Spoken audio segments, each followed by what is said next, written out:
Welcome, players. Triple Play Fantasy Short Takes with Coach's Corner featuring Coach James Lewis, myself, and Coach Kevin Coleman. How you doing on episode 4? I'm good, man. I'm just excited to be here and talk a little bit of some basketball, right? All-Star Snubs. Let's get into it. We are talking All-Star Snubs, and we're gonna head over to the Western Conference first. We're gonna go kind of towards your neck of the woods, Coach Kev. What's somebody on the Western Conference team that you feel got snubbed or at least could have made a great case to get in? Yeah, there's two guys. I'm a little bit of a homer. I'm a Kings fan, I guess a closet Kings fan. I haven't really watched since the Bibby days and the Weber days. I watch, but I get so disappointed by their franchise. As a Wizards fan, I can relate. Yeah, we're the Western Conference Wizards over here, so that's how we are. A guy that I really like is De'Aaron Fox. 22-7, basically. He's not on the greatest team. I understand that. I guess the guy that he'd have to get over is Paul, right? We were talking about that. I understand why Paul's in the game. I get it 100%. Understand that. But I thought, De'Aaron Fox, if you watch him, I thought he's an all-star. The way he plays, what he does for that team, he's that team. And I get it from a metrics point of view. I get it from a Paul point of view. The Suns are playing great. But Chris Paul also has Devin Booker. Who the hell does De'Aaron Fox have to make him kind of look like that? Without De'Aaron Fox, this team's not going to win very many games. Marvin Bagley is in second overall pick. Don't say that name to me. I don't want to hear it. Luka Doncic should have been that pick. I told everybody, and they didn't listen to me. And I don't want to hear it. I don't want to hear it on that. And then for me, the other guy is Shai, Gilgeous-Alexander. When we look at him, when he's 22, 6'5", that dude's a stud. I love watching him play. I understand that he's playing on a terrible, terrible squad, and so his numbers may be inflated, but I don't think they are because he was doing this last year too. I think that and look at the efficiency, 51% from the field, 41 from three. So with that high usage rate to be in that category of numbers, that's impressive. But again, who's he going to get over? And you look at it, I think that the Western Conference is stacked with talent, especially guard talent. It's been like that for years. So I understand the point of view. I think they got snubbed. I think those two guys in terms of now I'm going to say they got snubbed, but I don't hate that they're not in because it is what it is at this point with the talent in front of them. And Donovan's playing great. Paul's playing great. Devin Booker, maybe Devin Booker would be the guy. Maybe you switch it out. But I don't want to hear. I don't want all the Suns fans to yell at me after I pick both those guys not to be on there. But that would be my point. They're coming. Yeah, the family is coming at a DM near you. And now to your De'Aaron Fox. The eye test says it all. Yes, this guy's an all-star caliber player. I would agree that Shai as well. But because their teams are not really in contention. I know Sacramento kind of goes up and down, but the Thunder are one of the worst teams in the NBA. And I would just say that it's exciting to watch these young players grow. De'Aaron Fox really took a leap in this year number 3. I was kind of expecting that. He had 9 months off to work on his game, and he's shooting the 3-ball better. He's making better decisions, and he's such a good leader. He's so wise above his years. So I like your 2 picks. I actually I got 2 other guys in mind. And my first one, and I've been banging this drum, is the best player to never make an All-Star game, Mike Conley Jr. Does nothing but play efficient basketball, lead his team, play great defense. He's in the top 3 in plus minus. He's in the top 3 in defensive efficiency. It kind of goes hand in hand with Gobert. But at the same time, he is that perfect fit. And last year, it was a rocky start in that new Utah team. He had been used to play for Paul Gasol.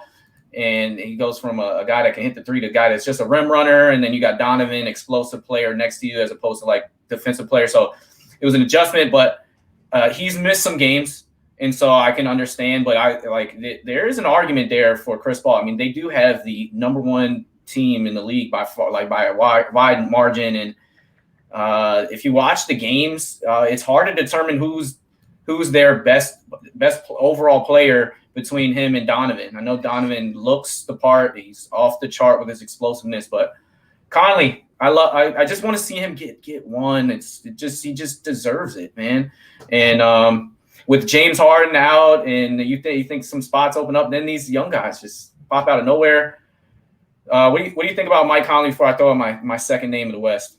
Hey, I've always liked Mike Conley, but he's always been that guy that's good, but not quite good enough. Like, he's always in that middle tier where, even when he played for Memphis, which I love watching him play for Memphis, he was always great, but he wasn't great enough to get it to there. So I think if we're talking about pure basketball standpoint, Conley should be in, because Conley does it all that coaches see, that teams see. That's why his contract and everything is he's so valuable. As far as All-Star game is, he's never going to get that, because the fans are like, oh, look what Zach LaVine can do, or look at what these guys can do out there. And especially in the West, look at Damian Lillard, Dame time, right?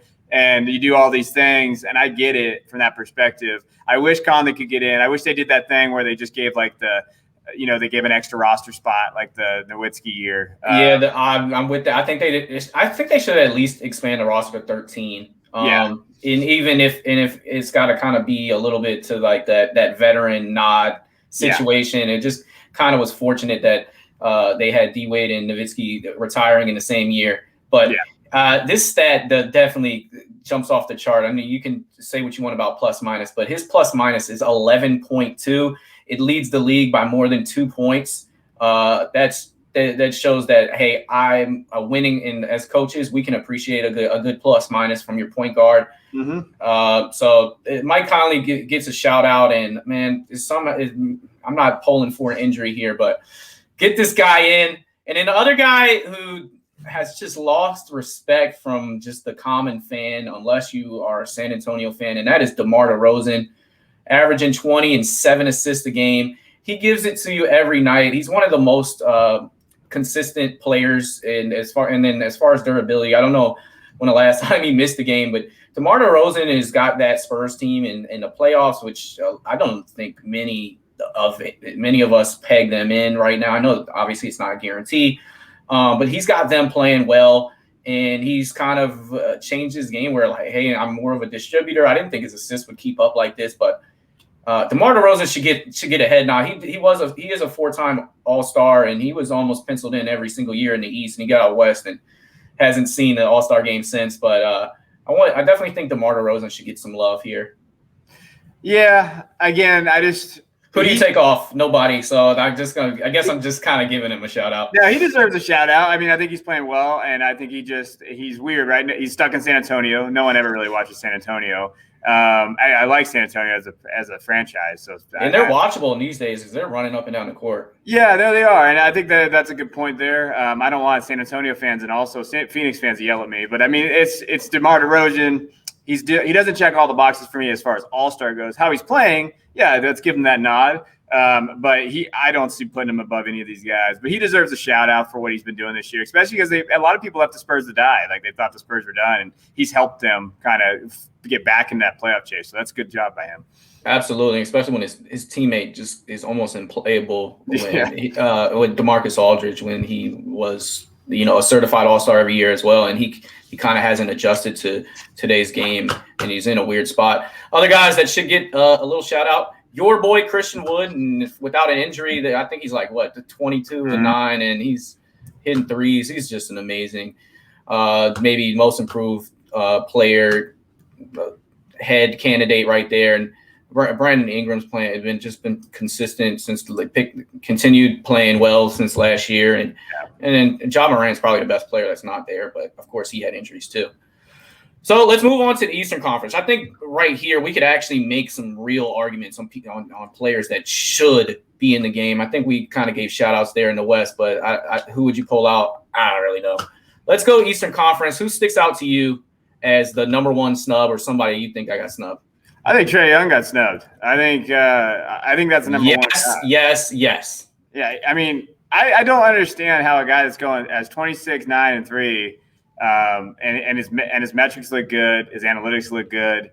I just don't get it. I don't understand the number. He's an upgrade over everything there. I think he gets a lot of hate from people undeservingly because people always compared him to Steph when he came out, right? And then they say, oh, well, he doesn't play defense, which that's valid. He doesn't play the best defense in the world, but he's eight, like we put on here. He's eighth in scoring, third in assist. And the All-Star game is the All-Star game. Trae Young deserves to be an All-Star game.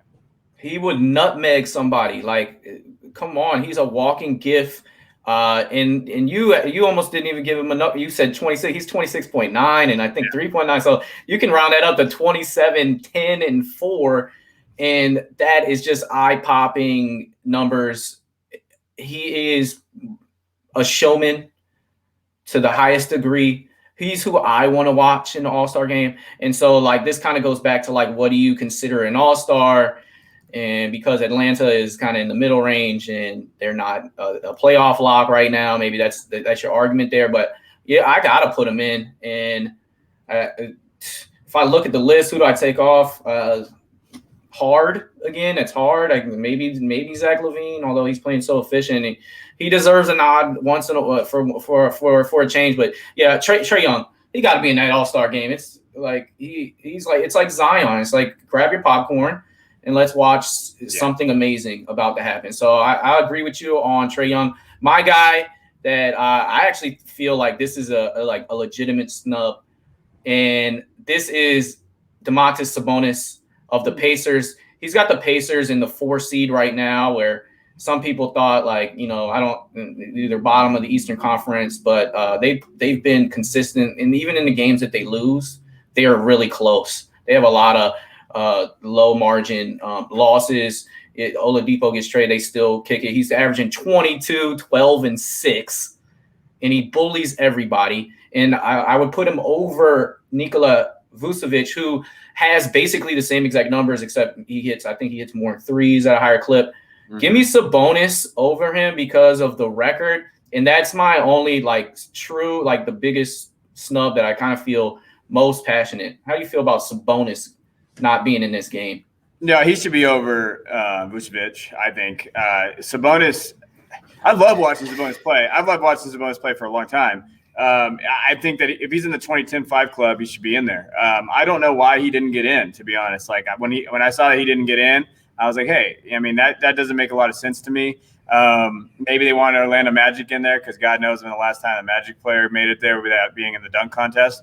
I love Sabonis. I think Sabonis should have got in. Those are my two guys. Young and Sabonis should be in there. I would take away Vucevic and probably maybe Zach LaVine, to be honest, instead of Trae Young. I think Trae's a better overall All-Star. I'm not saying player, just All-Star. So those are my two guys that I'd probably take out of there. And Knicks fans, don't come for me, but you can make an argument against Randall as well. I think there is some recency bias that took place in these nods. If you would have went back, I was looking at trying to predict All-Star maybe two weeks prior, and I had Khris Middleton in, and then the Bucks lose 5 in a row. All of a sudden, he kind of loses his All-Star spot. We saw Ben Simmons drop 42 and basically a triple-double. He took his points per game from 11 to 16 within a 2-week span. You saw Vucevic was going insane, and I think they rolled off 4 straight wins. He got in. Randall had what was his career high? I think he had 43. Yeah. 43 and 12 or something. So a lot of big games from some of these last spots in. And I definitely think there was a little bit of recency bias. And I mean, it's a shorter amount of games before the All-Star game too. So that plays a factor. So we got Trae Young and Domantas Sabonis. I just mentioned Khris Middleton, who is a 50, 40, 90 guy, 51, 43 from 3, 21 points per game, 6 rebounds, 6 assists, doesn't miss a game.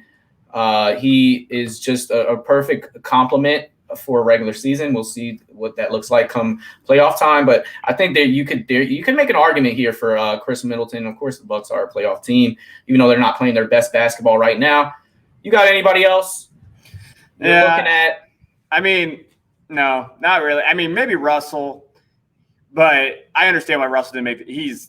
He is not playing. He's putting up numbers, but let's be honest, he's not playing at an all-star level right now. Hey, well, the last 2 weeks, you could make an argument he's an all-star starter, but it's just the first chunk of the season. He wasn't playing back-to-backs, and turnover rate leads the league in low 40s, but he's shooting better now. He's shooting better. And Russell's my guy.